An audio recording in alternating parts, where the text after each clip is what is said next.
estou ministrando essa série intitulada Vivendo na Graça Super Abundante. E o título dessa mensagem que eu quero ministrar hoje para a sua vida é Graça Super Abundantemente Explosiva para hoje. Pastor, o senhor não está achando que esse título está meio over?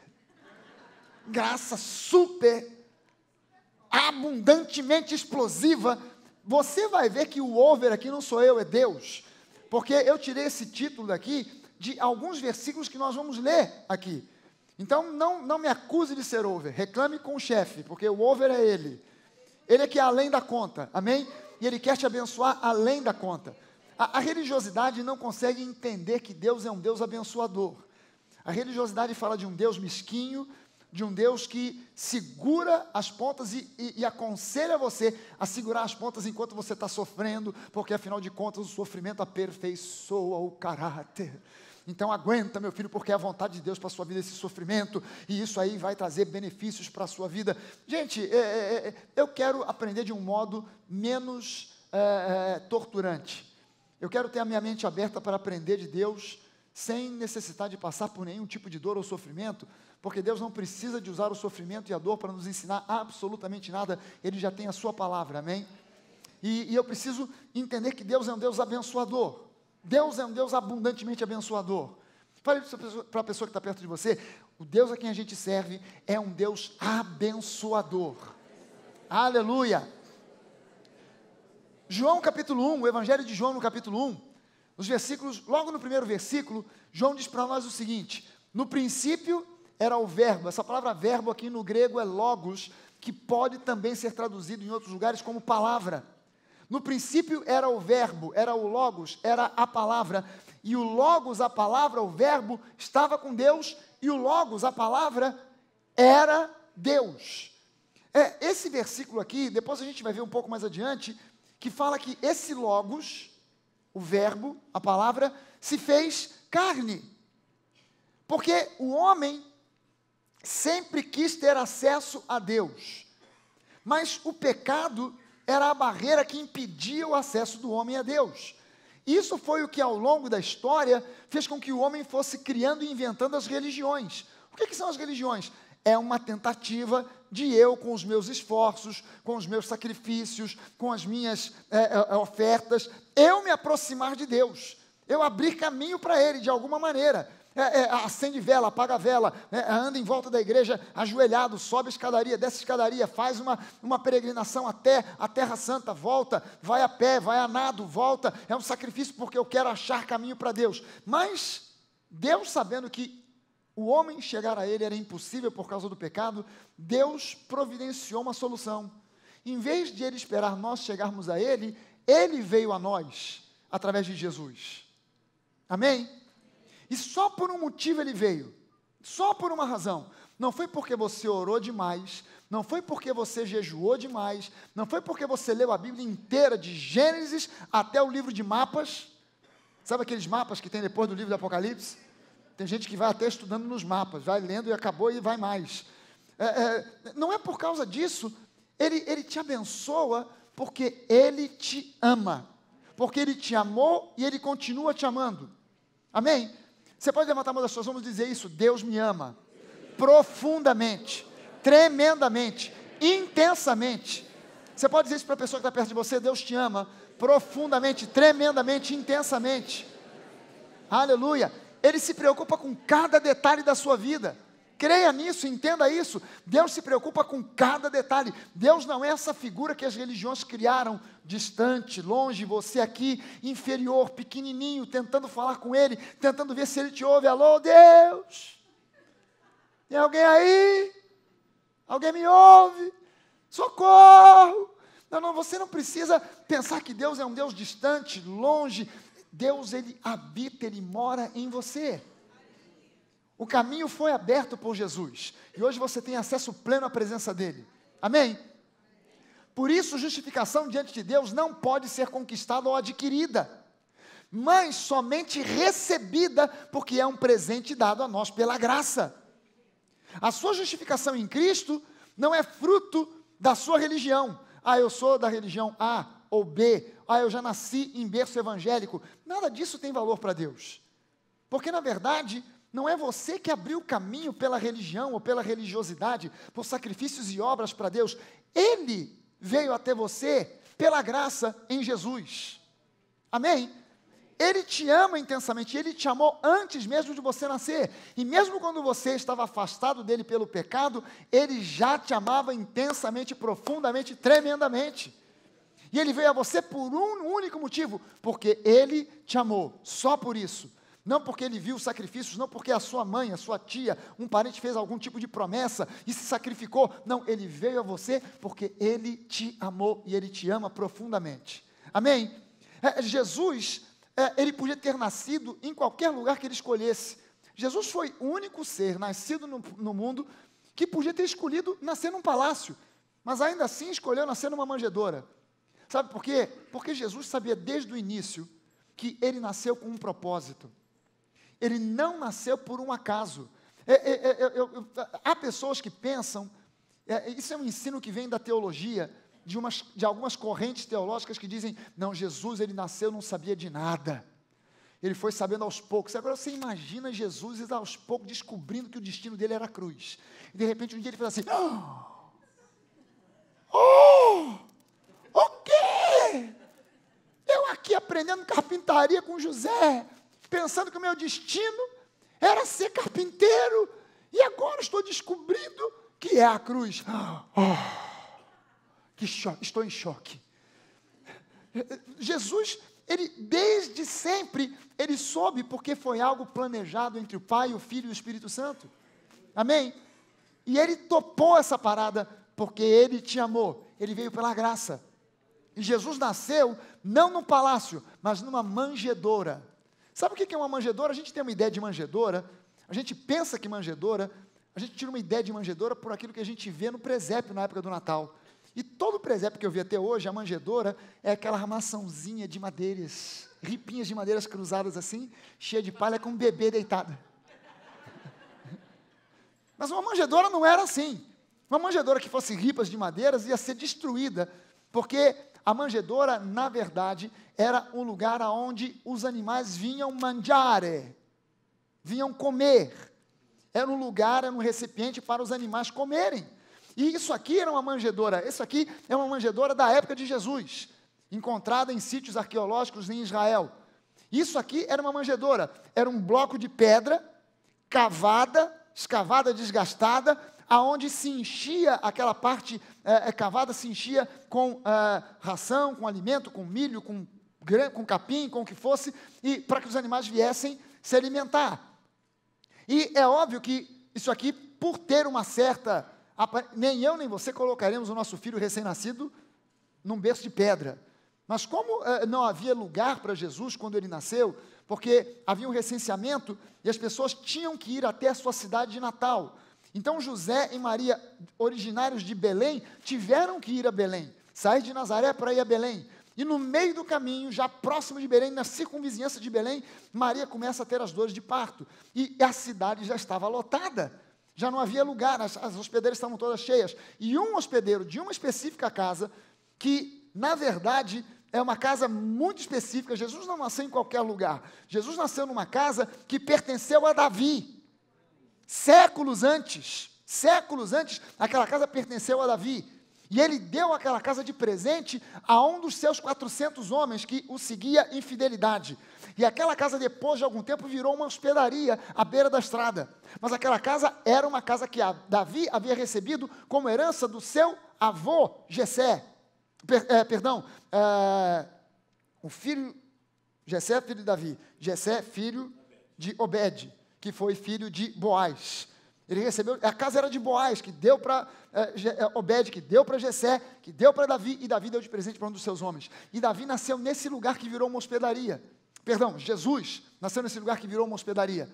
Porque não havia mais lugar. Então, o hospedeiro pelo menos disse para ele, olha, eu não tenho lugar para você se hospedar, mas pelo menos você pode botar sua mulher, não vou deixar uma mulher grávida ter um filho na beira da estrada, pelo menos você pode ir para a estrebaria, você pode ir para o lugar onde estão os animais. Pelo menos lá tem cobertura e é um lugar aquecido, pelo menos lá você vai ter um mínimo de conforto. E foi para lá que José foi com Maria, e ali Jesus nasceu e foi colocado numa manjedoura.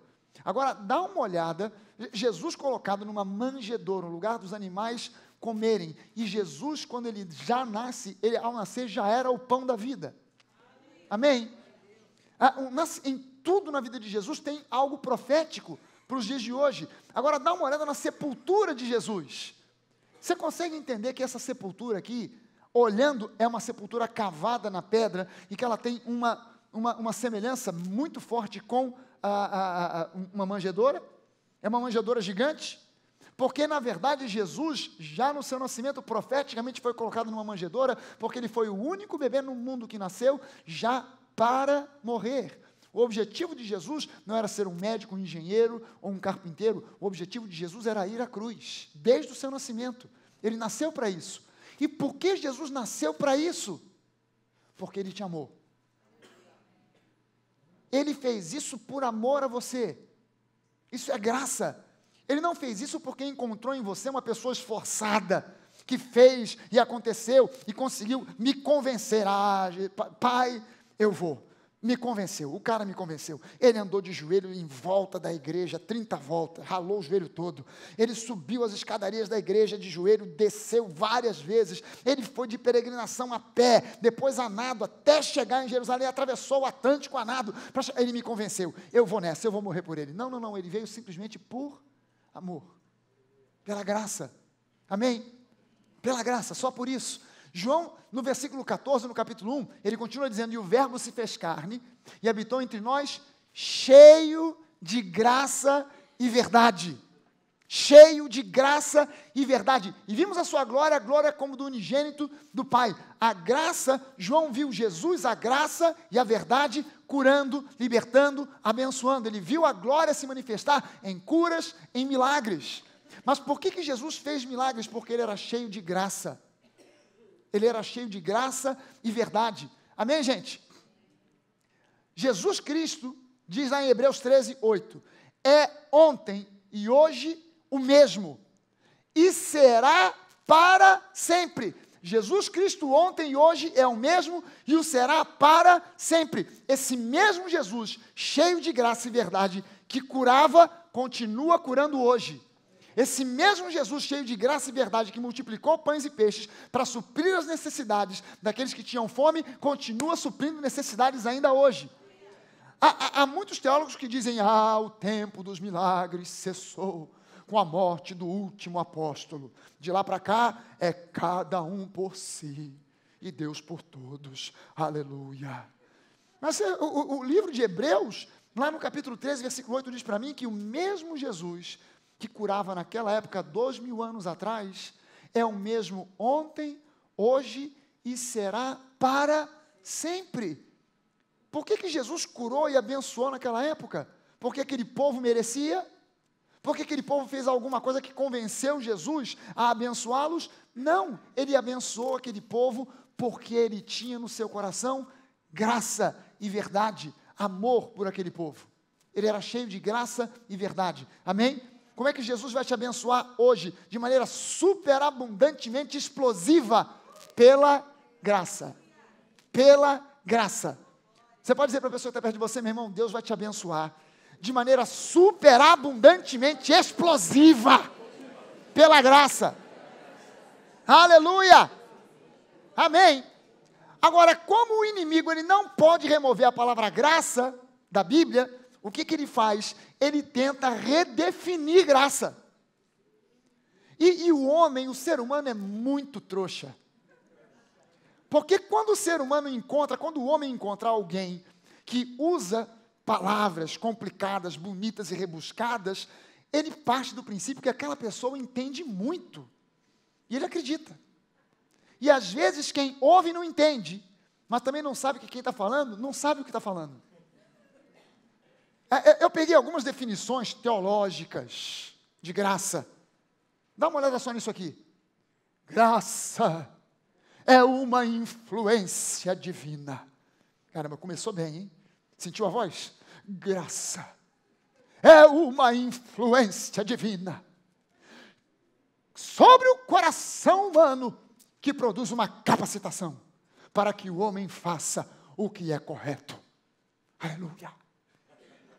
A pessoa ouve aquilo e fala, caramba, rapaz, o camarada é articulado, o cara é filosofado, o cara entende, caramba, é isso aí. Aí a pessoa até decora, fica tentando, fazendo força para decorar. Graça, peraí, como é que é mesmo? Graça é uma influência no coração do homem. Eu preciso decorar isso para falar para minha vizinha. Quando ela vier com aquele, eu falo com esse jeitão assim também que o pastor falou. Graça, minha irmã, minha querida, minha vizinha. Graça é uma influência divina no coração do homem para capacitá-lo a fazer o que é correto. Ela vai calar a boca, nunca mais, ela vai me respeitar. Olha só uma outra definição teológica sobre graça. Graça, essa é mais pentecostal. Graça é uma capacitação com poder, aleluia, Xandai, para vencermos as tentações e o pecado, Xandai, Xandai, Xandai. Graça é uma capacitação com poder, para que nós possamos vencer as tentações e o pecado. Aí quando o camarada grava essas definições, ele vê que na vida dele o pecado ainda está rolando, que os problemas não estão sendo resolvidos, aí ele pensa assim, caramba, Deus não está me capacitando, é porque eu não estou fazendo alguma coisa que precisa ser feito para que essa graça flua na minha vida. Então eu devo estar desagradando a Deus de alguma maneira, de alguma forma, e não estou fazendo alguma coisa que eu deveria fazer para que essa graça flua e me capacite para vencer o pecado e vencer as dificuldades. Mas essas definições de graça são bonitas, são empoladas, mas todas elas estão absolutamente erradas. Porque graça não é nada disso. Graça, a definição de graça é muito simples. Graça é favor imerecido. Graça é favor imerecido.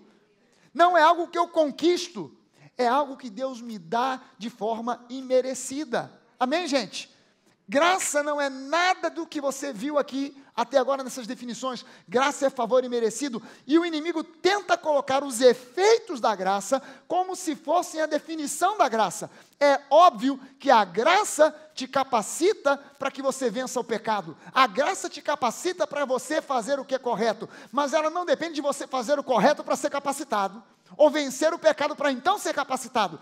Primeiro você recebe a graça, mesmo estando ainda todo errado, todo troncho, todo torto. Amém? Porque a graça não vem para os que merecem. A graça vem para os que creem. Para os que estão na lama. Para os que olham para si mesmos e dizem, eu não aguento mais tentar achar caminho para Deus. Eu já procurei em tudo quanto é religião. Eu já procurei aqui, ali, acolá, nessa religião, naquela, numa religião mística. Já fiz de tudo, já acendi vela, apaguei vela, mudei roupa de cor, usando só isso, já raspei cabeça, já deixei crescer barba, já fiz de tudo. Eu estou cansado de religiões. Quando você chega a essa conclusão, estou no fim de mim mesmo. Deus entra pela graça para fazer uma obra de milagre na tua vida. Amém? Graça não depende do seu merecimento para se manifestar. Ela se manifesta antes de você ter os seus comportamentos adequados ou qualquer vitória sobre o pecado. Amém? Porque graça é graça. E quando a graça se manifesta, ela mesma te conduz não para fazer coisas certas ou para vencer o pecado, mas para ser mais e mais semelhante a Jesus. Amém? O primeiro efeito da graça na sua vida não é te capacitar para vencer o pecado, é te fazer semelhante a Jesus. Se você for semelhante a Jesus, Jesus venceu o pecado. Se você for semelhante a Ele, você também vence. Amém? Jesus foi sempre vitorioso sobre todos os ataques do inimigo. Então você também será, se você for semelhante a Ele. Amém? Se você se torna semelhante a Ele, você faz as coisas que Ele fez. Porque todos nós temos recebido da sua plenitude. Diga, eu tenho recebido da plenitude de Deus na minha vida. Amém? Eu tenho recebido da plenitude de Deus na minha vida e graça sobre graça. O que isso significa? Significa que o estoque de graça para a sua vida é inesgotável. Não acaba nunca. Quando você pensa, não pense que Deus te dá graça por medidas. Te deu uma medida hoje. Use bem. E quem sabe amanhã terás mais. Não é assim que a gente faz às vezes com a criança? Eu vou ensinar esse garoto a lidar com dinheiro. Te dei R$5, hein, meu filho? Gaste bem. Se você aplicar bem esse dinheiro, gastar direitinho, amanhã papai te dá mais. Não, pai, mas eu quero R$100. Primeiro 5. Se você gastar bem os 5, depois o papai te dá mais 5. Se não gastar direito, fica sem nada, até aprender a ter juízo. E a gente pensa que Deus nos dá uma medida de graça hoje, e a gente, será que eu usei bem? Eu acho que não. Poxa, Deus me deu uma oportunidade, eu fui uma besta quadrada, não usei direito a graça que Deus me deu, agora acho que Ele fechou as portas. Não, Deus te concede graça sobre graça. É um fluir contínuo e constante de graça sobre a sua vida. Amém? De favor imerecido, porque a lei foi dada por intermédio de Moisés, a graça e a verdade vieram por meio de Jesus Cristo. A graça e a verdade vieram por meio de Jesus Cristo. Jesus era cheio de graça e verdade. Cheio de graça e verdade. Por isso Jesus era quem Ele era. Porque Ele era cheio de graça e de verdade. O problema quando a gente olha para isso é que o homem ele separa a graça de um lado e a verdade do outro. Como o versículo para nós dá uma certa, em português, dá uma certa impressão de que graça e verdade são duas coisas diferentes uma da outra, então a gente coloca graça de um lado, verdade do outro, e há pastores que ensinam isso. Deus é um Deus de graça, mas também é um Deus da verdade. O que é a graça? A graça é o lado bonzinho de Deus, é o favor imerecido, Ele te abençoa, mas Ele é também verdade, Ele é juízo, e esse é o lado malzinho de Deus. E se você não aproveita bem a graça que Ele te dá, aí vem a marretada. Primeiro vem a graça, depois vem a marreta. Aleluia. Porque Deus, Ele é graça, mas Ele é verdade. Deus é bom, mas Ele é juízo. E não entendem e não sabem que graça e verdade, aos olhos de Deus, são uma só coisa. Jesus, Ele era cheio de graça e verdade. Ele não alternava um dia graça, no outro não, hoje não é dia. Jesus, podes me curar? Meu filho, hoje não é dia de graça, hoje é o dia da verdade.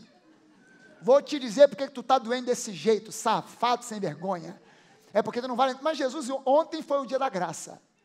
O aleijadinho ficou bom porque era o dia da graça. Nem falei nada com ele, mas hoje é o dia da verdade. E agora tu vai ouvir. Tu veste aqui, vais ouvir. Senta aí, mas senta aí. Mas cala a boca, senta aí. Agora é a verdade.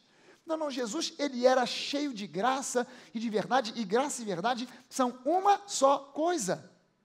Eu peguei esse versículo aqui, de João, capítulo 1, versículo 17, e peguei ele no grego.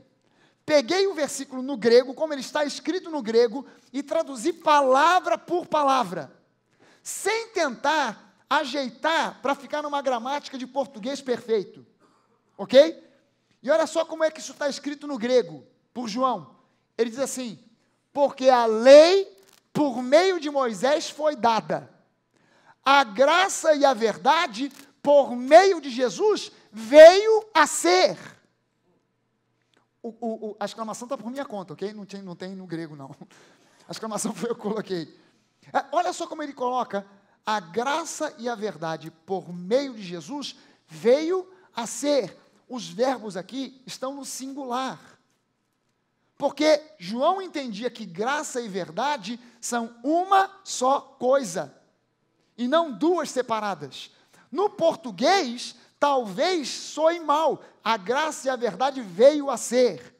Mas graça e verdade em Cristo veio a ser. E quando ele diz veio a ser, não só está mostrando para nós que a graça e a verdade são uma só coisa, como está mostrando para nós que Jesus é a encarnação da graça e da verdade. A graça veio a ser, a se tornar alguém, um ser em Jesus. A verdade se tornou um ser em Jesus. Jesus é a palavra, e a palavra é a palavra da graça e da verdade. Amém? Ou seja, o que esse versículo está mostrando para nós é que a verdade que é a verdade com V maiúsculo, a verdade de Deus, só pode ser veiculada ao coração do homem através da graça. Não é pelo legalismo, não é pela marretada. A verdade de Deus só pode ser veiculada pela graça. E a graça é que revela a verdade. Amém, gente? Só a graça revela a verdade. João capítulo 8, versículo 32, Jesus diz o seguinte, conhecereis a verdade, e a vos libertará. Se você ler esse capítulo 8 de João, você vai entender que Jesus lá no início do capítulo, ele começa conversando com um grupo de fariseus. Desses fariseus, alguns começaram a acreditar nas coisas que Jesus dizia. E começaram a vir atrás de Jesus. Aí Jesus começa a ter uma conversa com eles, e eles dizendo, não, nós somos filhos de Abraão e tal. Aí Jesus diz para eles, mas vocês precisam conhecer a verdade, conhecereis a verdade, e a verdade, Jesus, vos libertará. Entenda que Jesus estava dizendo isso, não para leigos, mas para fariseus. Os fariseus eram um grupo que estudavam a palavra de Deus todos os dias, e para você ser um fariseu, primeiro requisito, você tinha que saber de cor os 5 primeiros livros da Bíblia. Aquilo que a gente chama de Pentateuco e que os judeus chamam de Torá. Você não consegue decorar 2 versículos, os caras sabiam 5 livros de cor.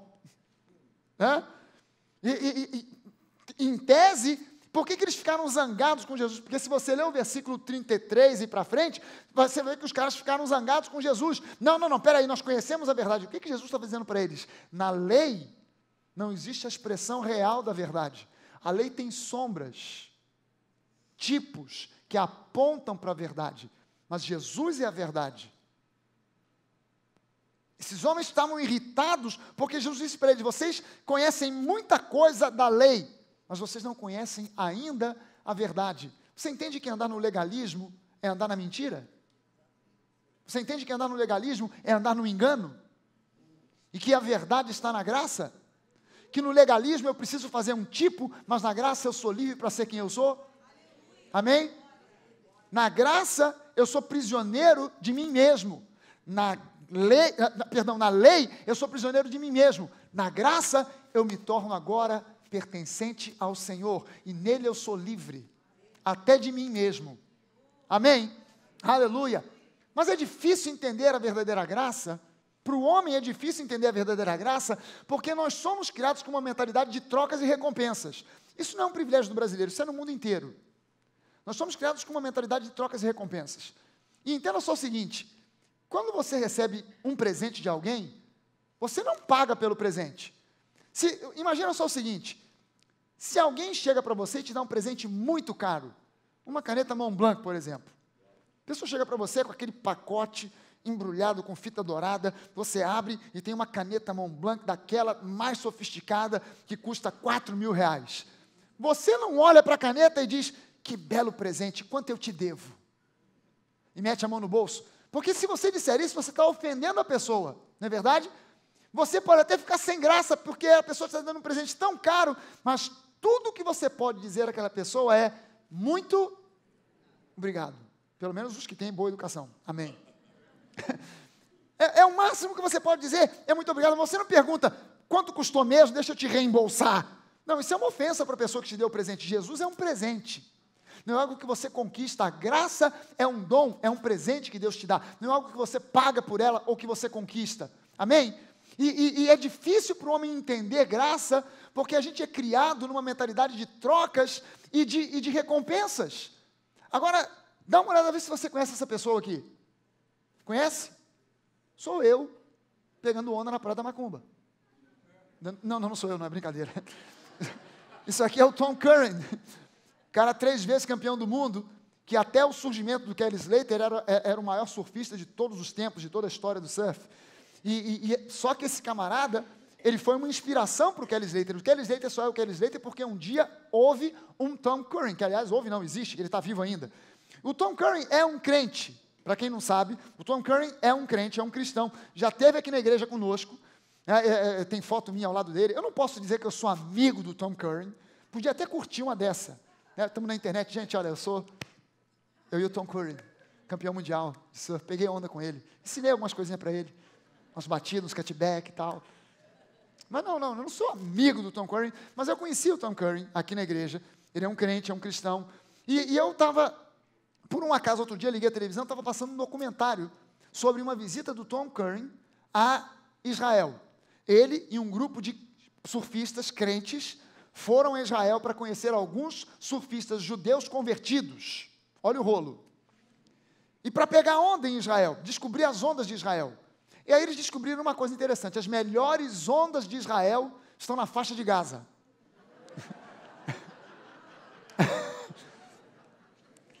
E aí ele planejou, como é que a gente faz para ir à faixa de Gaza? Ele disse, olha, na faixa de Gaza tem as melhores ondas, mas tem pouquíssimo, quase ninguém pega a onda lá. Eu conheço disse um dos surfistas judeus, eu conheço um garoto que pega a onda lá, só um, mas ele tem uma prancha muito velha e toda detonada. Aí o Tom Curran disse, eu quero ir lá para conhecer esse garoto, que eu quero dar uma prancha de presente para ele.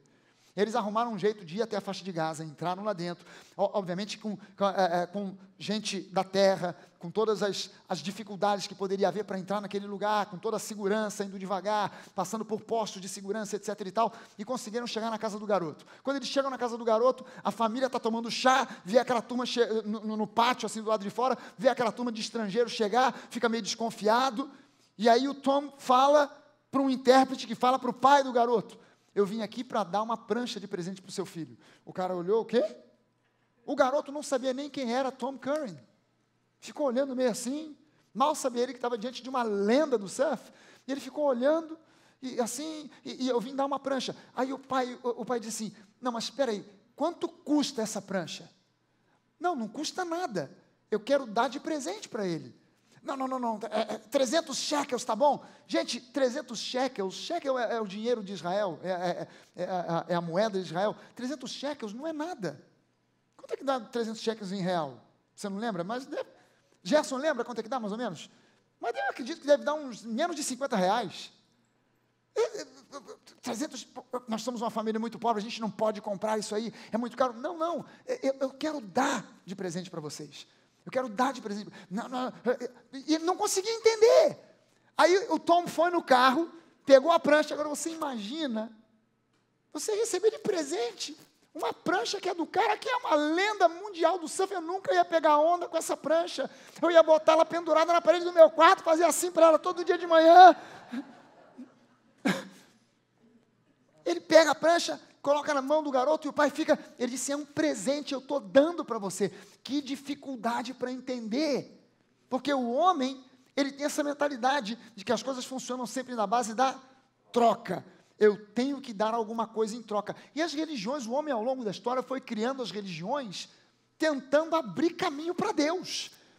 O que eu preciso fazer para me aproximar desse Deus? Será que se eu andar de joelho em volta da igreja, ou subir as escadarias da igreja de cima a baixo 20 vezes até os meus joelhos sangrarem, será que se eu fizer uma peregrinação à Terra Santa, se eu fizer o caminho de Santiago de Compostela, e com uma cruz nas costas, será que Deus vai me aceitar? Quando na verdade Deus não precisa de nada disso para te aceitar, Ele já te aceitou em Cristo. Porque é pela graça. Não é possível, mas eu tenho direito a ir ao céu? Não só de ir ao céu, Ele tem também para você cura, Ele tem também salvação para a sua família, Ele tem também prosperidade. Mas é muita areia para o meu caminhãozinho, não é possível. Não, é possível, é assim que a banda toca. Deus tem para você uma família abençoada, vida abençoada, trabalho abençoado, tudo de graça, porque é pela graça, amém?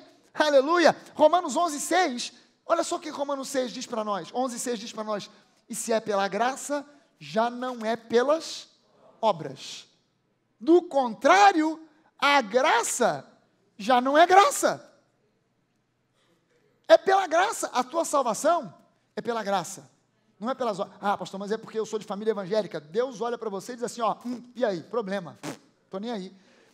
Ele não está ligando se você é de família evangélica, Ele quer saber se você já tomou uma decisão consciente para receber a Jesus como seu único Senhor e Salvador. Porque Ele é o caminho, a verdade e a vida, e ninguém vai ao Pai se não for através dEle. Amém? E ainda que você seja filho de pastor, neto de pastor, bisneto de pastor, você tem que tomar essa decisão um dia.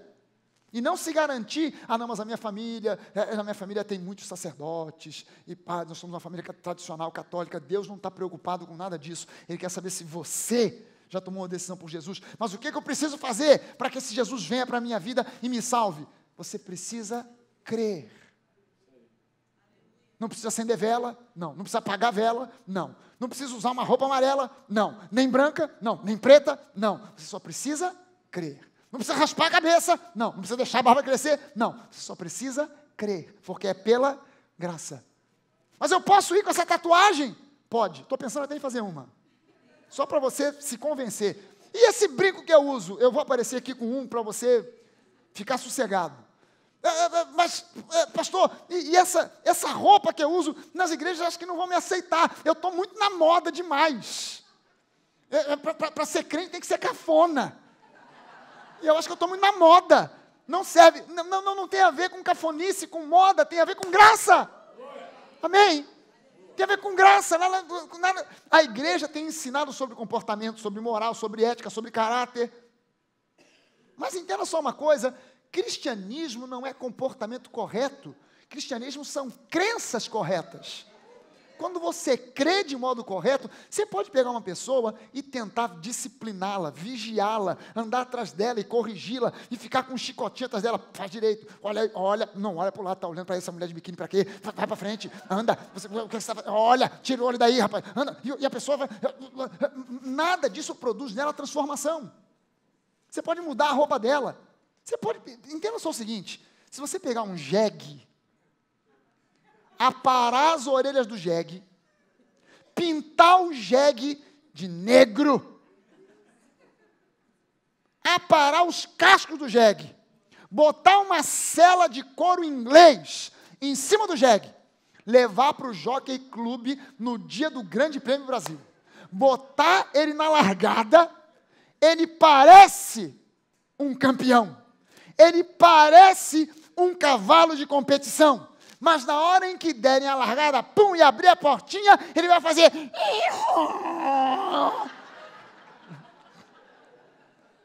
Porque na aparência, é um tremendo de um cavalo de corrida, mas na sua genética, ele continua sendo um jegue. E Deus, Ele não pega você, seu jegue, para disfarçar você de cavalo de corrida. Ele te transforma num tremendo puro sangue, o sangue de Jesus. Aleluia! Aleluia! Ele transforma você num puro sangue. Ele não disfarça você, ele não melhora você, ele te transforma. Cristianismo não tem a ver com comportamento, tem a ver com crenças corretas. Quando eu creio de modo correto, eu me comporto de maneira correta. Quando eu creio de maneira correta, na minha vida vai se manifestar boa ética, boa moral e bons comportamentos. Amém, gente? Olha só esse versículo de 2 Coríntios 9:8. Aqui é que eu vou mostrar para você, é o primeiro exemplo que eu tenho para mostrar para você, que o over não sou eu, é Deus. Olha só o que ele diz: Deus pode fazer-vos abundar em toda graça. Deus pode fazer você fluir em abundância, em toda, não em alguma, não em parte, mas em toda graça, favor imerecido. Amém? A fim de que, tendo sempre, não de vez em quando, não nas situações de aperto, não quando eu estou no sufoco ou nas coisas mais difíceis, mas tendo sempre, sempre. Se você não entende bem português, always. Tendo sempre, em algumas coisas, não, em tudo. Ampla suficiência. Caramba, o cara é exagerado, esse cara. Ampla suficiência, superabundez. Caramba, ele já não disse lá em cima que é toda a graça de forma abundante, agora é superabundância em toda, não em parte, não em alguma, mas em toda boa obra. Esse Deus é over. Esse Deus é demais. Ele vai além do que você pensa, ele vai além do que você imagina. Porque tudo isso é concedido. Esse versículo está aqui, dessa maneira over, para que Deus faça com que você entenda que Ele quer demais te abençoar, e não é por méritos seus, é pela graça dEle. Amém? Agora, muitos olham para essa expressão, e aqui é que está o problema. E quando vem aquela expressão no início, Deus pode fazer vocês abundarem, elas interpretam isso em termos de futuro ou de uma mera possibilidade. Ah, Deus pode, mas sabe como é que é? Para uns é sim, para outros é não. Você crê que Deus te cura? Sim, creio. Algum dia. Está lá no horizonte. Mas ela está vindo para você? Não, ela está indo na mesma direção que eu estou indo atrás dela. Quanto mais eu tento, mais ela se afasta. Mas algum dia eu hei de alcançá-la. Algum dia ela cansa e eu chego mais. Eu chego perto. Não, você se vê próspero? Não, eu vejo a prosperidade lá na linha do horizonte. Eis que ela vai, e vai, e vai. Não, vem. Não, mas ela não vem, ela vai. Mas um dia ela volta, um dia ela vem. As pessoas veem em termos de futuro ou de possibilidades. Você entende que o Deus a quem você e eu servimos não é um Deus de possibilidades, é um Deus de realidades. Amém? E a realidade de Deus para nós é que Ele tem para nós uma vida abençoada pela graça. Esse termo aqui, o verbo poder ali, que diz Deus pode, essa palavra pode no grego é dunatos. Conseguiu entender a palavra? Consegue falar? Dunatos. Diga aí para a pessoa que está perto de você, dunatos. Não vai querer botar isso aí em nome de criança. Porque tem gente que isso aí dá um bom nome para o meu filho que vai nascer. Dunatos, meu filho, vem cá. Parece nome de intelectual grego, dunatos. Não faça isso, pelo amor de Deus. Dunatos, literalmente a tradução de dunatos é poderoso, capaz, forte. Quando alguém olha para um halterofilista na Grécia, diz dunatos. Olha para o seu lado, se for um homem, veja se ele é dunatos ou se ele está meio caído. Hoje de manhã, quando falei sobre dunatos, aqui na frente, tinha o Guilherme, que é uma tora, e do lado dele o pastor Jorge. Aí eu falei, por exemplo, lá aqui, Dunatos, olha aí o Guilherme, bração e tal, do lado dele, pastor Jorge. Na hora que eu falei para o pastor Jorge, Dunatos, o pastor Jorge estava assim, fez assim. Deu uma encolhida na barriga, chegou a ficar meio roxo de falta de ar. Dunatos. Dunatos literalmente é forte, capaz, poderoso. Aí eu peguei esse versículo e fui ver na NVI. A NVI fez a tradução desse versículo de uma forma perfeita. Olha só como é que diz esse versículo na NVI. Na NVI diz assim, Deus é poderoso para fazer que lhes seja acrescentada toda a graça, para que em todas as coisas, em todo o tempo, tendo tudo o que é necessário, vocês transbordem em toda boa obra. É over. O cara é over. E essa palavra dunatos vem de uma outra palavra, dunamis. E dunamis é a palavra grega que é traduzida na Bíblia como poder. E a tradução de dunamis é força explosiva. Dunamis é a palavra grega que dá origem no português a palavras como dinamite, dínamo, dinamite, boom! Algo explosivo, uma força explosiva. Dunamis, dunatos, dunamis gera dunatos, que significa forte, poderoso. Deus é poderoso para fazer fluir na sua vida todas as bênçãos que você necessita. Amém? Olha só Jesus ensinando os discípulos a orar. Uma das coisas que ele ensina no meio daquela oração que a gente conhece como a oração do Pai Nosso, Jesus diz uma coisa para os discípulos: seja feita a tua vontade, a vontade do Pai, assim na terra como no céu. Quem já teve a oportunidade de ler aqui o livro do Apocalipse? Ok, 2 capítulos do livro do Apocalipse. Ok, 2 versículos do livro do Apocalipse. Ok, acho que a gente conseguiu juntar 100% aqui.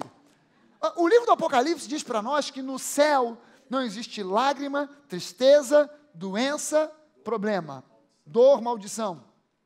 Aí eu pergunto a você o seguinte: se Jesus está ensinando aos discípulos, dizendo, quando vocês orarem, usem esse princípio de oração. Não é uma oração para ser repetida necessariamente, mas é um princípio de oração.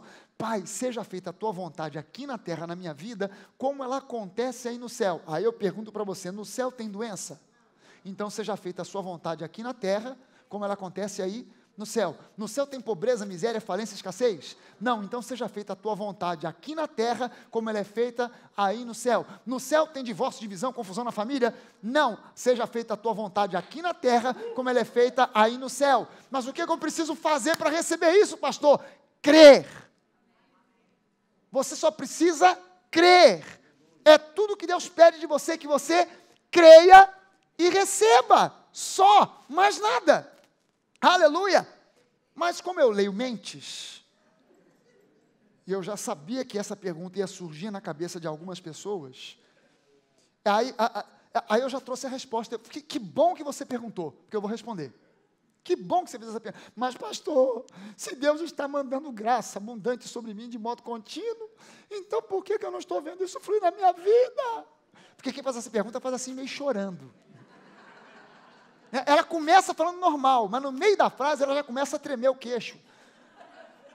Mas pastor, Se Deus está mandando essa graça superabundante, então por quê que na minha vida não está acontecendo? Que bom que você perguntou. Eu vou responder. Eu só vou responder porque você perguntou. Se você não tivesse perguntado, eu ia passar batido por isso aí. Eu vou responder. Primeira coisa que pode acontecer é que muitas vezes nós somos mais guiados pelo que a gente vê do que por aquilo que a gente crê. As pessoas estão na igreja, ouvindo a palavra, mas elas acabam sendo dirigidas mais pelas circunstâncias do que por aquilo que a palavra de Deus promete. E o diabo, ele é especialista em manipular circunstâncias para gerar em você sentimentos, para que você descreia, para que você fique desanimado, desesperado, angustiado, olhando para as circunstâncias, quando você deveria estar olhando para Jesus. Você deveria estar olhando para a palavra, crendo na palavra, confessando a palavra. Você não viu o testemunho que a gente leu aqui do Léo? Que mesmo vindo o desânimo e pessoas dizendo não vai dar, não vai acontecer, e etc., ele teve que manter firme a sua confissão de fé, para que recebesse o que ele recebeu agora. A coisa mais fácil é você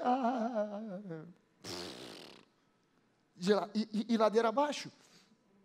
Romanos 1, 16 e 17, o apóstolo Paulo escrevendo nos Romanos diz assim: pois eu não me envergonho do Evangelho, porque o Evangelho é uma filosofia, que traz ideias fantásticas, para a gente teologizar e conversar, e ficar num bate-papo filosófico, inteligente. Não, porque eu não me envergonho do Evangelho, porque ele é o poder de Deus para a salvação, sotéria, no grego, que vem de sozo, e sozo significa salvo, curado, liberto, próspero, abençoado. É o poder de Deus para a salvação de todo aquele que paga o preço. Não, de todo aquele que crê, primeiro do judeu e também do grego, visto que a justiça de Deus se revela no Evangelho de fé em fé, conforme está escrito, o justo viverá por fé, ou viverá pela fé, o que Deus espera para que você desfrute dessa vida abençoada que Ele tem para você, que você fica esperando, vamos ver o que Deus vai fazer, não fez, estou zangado, não, pela fé. Deus, a minha vida está toda uma bagunça, está tudo de cabeça para baixo, o capeta está fazendo uma festa, mas Senhor, eu creio que essa festa vai acabar, e quem vai fazer festa aqui sou eu, porque em nome de Jesus eu sou mais que vencedor, e em nome de Jesus eu tomo posse, eu creio que as tuas promessas são reais, e elas pertencem a mim, amém? Aleluia! Entenda o seguinte, vamos falar um pouquinho sobre a operação da fé, porque tem gente que pensa que a fé, ela só passa a funcionar quando você acumula fé suficiente para produzir resultados. Pastor, meu problema é muito grande, eu acho que eu preciso de umas 2 toneladas de fé para resolver esse problema. Eu vim ao culto na semana passada e eu creio que eu ganhei uns 2 quilos de fé. Mais 2 hoje, e sabe como é que é? Já diz a palavra, de grão em grão, a galinha enche o papo. A pessoa até vê versículo onde não tem versículo. Então é 2 quilos hoje, depois até que eu vou juntar uma fé, quando acumular aquela fé dentro de mim, aí sim o problema vai detonar. Não, por que você acha que o seu problema não vai ser detonado hoje? Pastor, porque a minha fé hoje ainda é muito pequena. Olha a desculpa que as pessoas dão para a ineficácia da sua fé. A minha fé é muito pequena. Jesus fala sobre pequena fé? Fala sobre grande fé? Também fala. Agora olha só o que Jesus fala sobre pequena fé. Se vocês tiverem uma fé do tamanho desse grão de mostarda, que é um pontinho preto, já viu semente de banana? Já cortou banana e viu aqueles pontinhos pretos? Aquilo ali é a semente da banana, aqueles pontinhos pretos. Aquilo ali é o tamanho de uma semente de mostarda. Se a fé de vocês for pequenina como esse grão de mostarda, se vocês disserem ao monte, ergue-te e lança-te no mar, e não duvidar no seu coração, aquilo que você disser é o que você vai receber. Pela lógica, Jesus devia ter dito o contrário. Se vocês tiverem uma fé grande feita esse monte, e disser para esse grão de mostarda, vai daqui para ali. O problema está resolvido. Não. Você já leu os evangelhos e sabe que Pedro andou sobre as águas, não sabe? O que Jesus disse quando Pedro andou sobre as águas? Homem de pequena fé. Caramba, o cara andou em cima da água e Jesus disse que ele tinha pequena fé, ou seja, uma fé por menor que seja, tem potencial para produzir grandes milagres. Amém? Então eu não posso achar que a minha fé só funciona se eu acumular muita fé, esperando alguma coisa acontecer. A fé, ela funciona quando os olhos do meu espírito são abertos pela palavra e eu começo a ver Deus operando na minha vida. Eu preciso ver como Deus vê, enxergar como Jesus enxergava. Veja só o seguinte, o que Jesus viu em Mateus? Mateus era um publicano, um cobrador de impostos, que era visto pelo povo de Israel como um corrupto, ladrão, traidor da pátria. Mas Jesus olhou para Mateus, todo mundo via em Mateus um ladrão, um traidor, um corrupto, mas Jesus olhou para Mateus e viu em Mateus um santo, um apóstolo e um evangelista. Por que Jesus viu Mateus de uma maneira que ninguém mais via? Porque todo mundo era lotado de lei, mas Jesus era cheio de graça. Quando você se deixar encher pela graça e começar a entender que não é pelos seus méritos, você vai começar a se ver como Deus te vê. Jesus, quando olhou para aquele homem de uma mão ressequida, ele não olhou e disse, ih, rapaz, está muito ressequida demais. Dá para resolver esse problema aí não, cara. Se fosse um pouquinho menos, se fosse só uma unha encravada, mas a mão toda ressequida, não dá. Volta outro dia. Não, Jesus olhou para ele e disse o que ninguém poderia dizer para aquele homem. Estende a mão. Até aquele homem podia dizer, Jesus, poxa, você está pedindo de mim uma coisa que não dá, estender a mão, minha mão é ressequida. Estenda a tua mão, porque Jesus já via a mão daquele homem curada. Por que Jesus já via aquele homem com uma mão normal, funcional? Porque Jesus era cheio de graça. E Ele é o mesmo ontem, hoje e será o mesmo para sempre. Amém?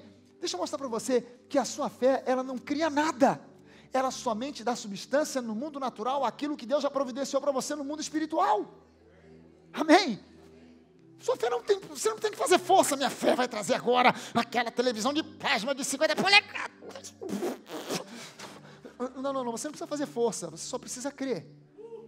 Porque você não tem que, a sua fé não vai criar coisas, a sua fé só vai dar substância a coisas que Deus já te concedeu pela graça. Amém? Há mais cura no seu corpo hoje do que enfermidades. Há uma unção de cura sobre você. E há mais cura sobre o seu corpo do que enfermidades. Mais do que você possa imaginar. Mais do que você possa pensar ou imaginar. Deixa eu mostrar para você o natural, porque primeiro o natural, depois o espiritual. Você já deve ter visto essa figura aqui em algum lugar, de alguma forma, quando você estava no ensino médio, alguma coisa assim, na aula de biologia. Isso aqui é uma foto eletrônica, mega hiper aumentada, do momento da fecundação. O espermatozoide ganha corrida, e ele penetra esse óvulo, que parece uma lua, e dentro daquela cabeça do espermatozoide, há uma fita, com 15.000 genes. 15.000 genes. Quando ele entra dentro do óvulo existe uma outra fita, com outros 15.000 genes. Esse óvulo nunca viu esse espermatozoide nunca viu esse óvulo. Mas quando o espermatozoide entra dentro do óvulo, aquela cápsula se abre e essa fita de 15.000 genes sai e começa a procurar pela outra fita que é a sua cara metade. A outra fita começa a procurar a fita que entrou. E eles têm que se colar de um jeito aonde a primeira ponta se encaixa com a outra ponta. E se for invertido, dá errado. Não é uma ligação aleatória.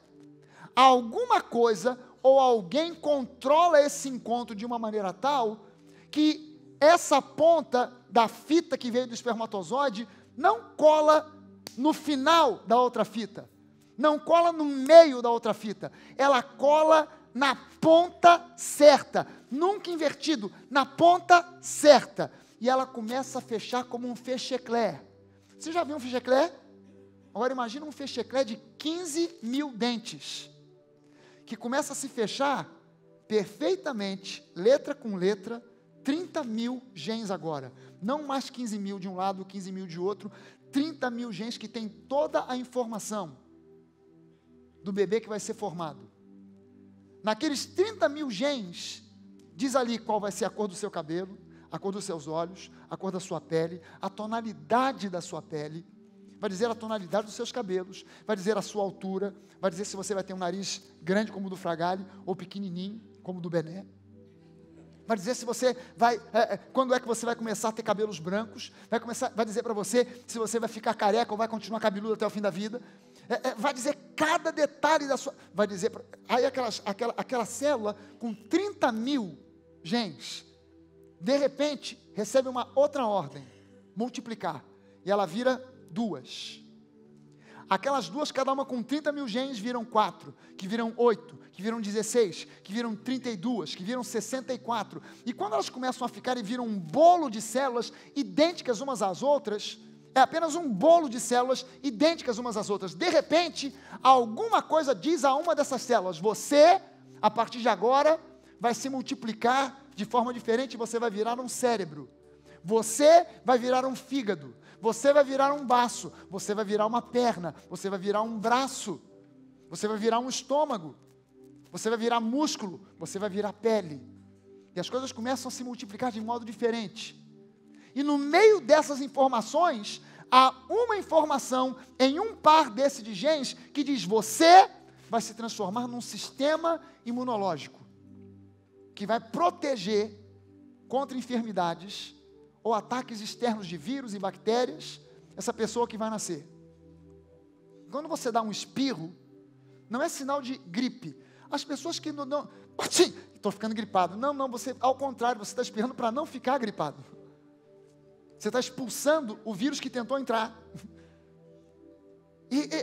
Só que isso é algo do homem natural. Você entende que entre o início desse culto e esse momento agora, no seu organismo foram produzidas algumas dezenas de células cancerosas e todas elas foram destruídas pelo sistema imunológico do seu corpo. Mas o teu sistema imunológico, o homem do mundo também tem. Porque o sistema imunológico é algo que foi previsto por Deus como ação de misericórdia para que o homem sem Deus não morra de enfermidades banais e bobas. Mas quando você recebe a Jesus, Ele coloca sobre você uma unção de cura. E você, ainda que você não tenha consciência de que sobrenaturalmente alguma vez você já foi curado, você já foi, sem saber, curado dezenas e centenas e milhões de vezes de enfermidades que poderiam ter matado você em questão de semanas, e você foi curado sem sequer saber, porque há sobre você uma unção de cura. Algo sobrenatural que não tem a ver com a tua genética, mas que tem a ver com uma obra de Jesus sobre você, por causa da graça. Você entende que Deus é um Deus tão bom, e o coração de Deus, de Jesus, é um coração de tamanha humildade, que Ele não fica cantando para você: olha, hoje eu te livrei do câncer, hein? Ah, Jesus, que bom. Olha, hoje eu te livrei, foi da AIDS. Oh, Jesus, olha, agora eu te livrei, foi da morte certa. Não, Ele nem fala nada, você nem sabe que foi curado. Sabe aquele lance de desenho animado? Que o sujeito passa e aquele tijolo que caiu do 20º andar cai bem nas costas dele, quando ele dá aquele passo, pumba, cai atrás, era para cair na cabeça dele. Já aconteceu com você, você nem viu,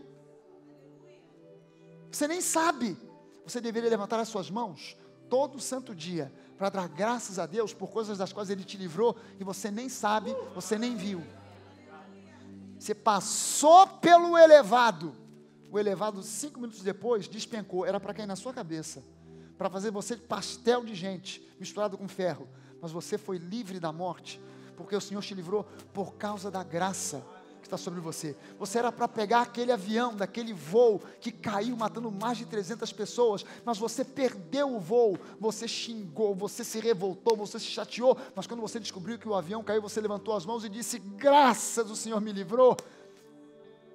Porque Deus, Ele tem sobre você uma unção que você não vê, que você não percebe, que você não sabe, mas que está sobre você porque é graça. Amém? Curva a sua cabeça, vamos orar.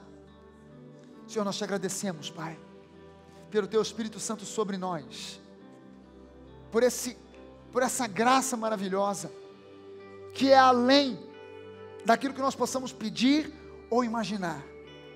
Aleluia. Meu irmão, você que está agora nesse espírito de oração, deixa eu perguntar se há alguém aqui que ainda não tomou uma decisão por Jesus como seu Senhor e Salvador. Você talvez frequenta igrejas, tem religião, mas você não tomou uma decisão consciente e pessoal por Jesus.